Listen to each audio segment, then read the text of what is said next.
মানে ও কিন্তু ডিফারেন্ট, মানে ও খুব স্ট্রং।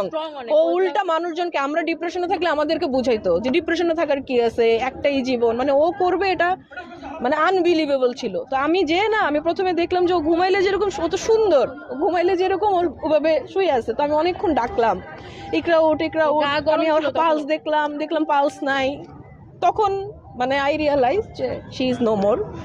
যাই হোক, তো এটা পরে আমি অ্যাসিস্ট্যান্টকে যখন জিজ্ঞেস করলাম, অ্যাসিস্ট্যান্ট, আমি মাঝখানে কিছু জানি না কি হয়েছে, অ্যাসিস্ট্যান্ট বললো যে ওকে আমি জিজ্ঞেস করছি যে তোমাকে কে জানাইছে, বলে আমি ঢুকতে অলরেডি ঝুলে গেছে। আমি তোমাকে কে জানাইছে, তুমি তো এমনি জানো নাই, নিশ্চয়ই ওকে কেউ জানাইছে, নাহলে ও পাশের রুম থেকে কিভাবে জানবে যে ঝুলে গেছে।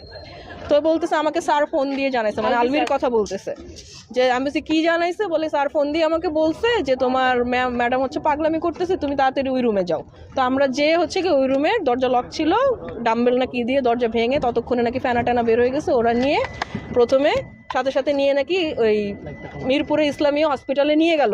এমন না যে সে কিছু জানে না, সে যে একটু আগে স্ট্যাটাস দিল যে আমি জানি না কি হয়েছে।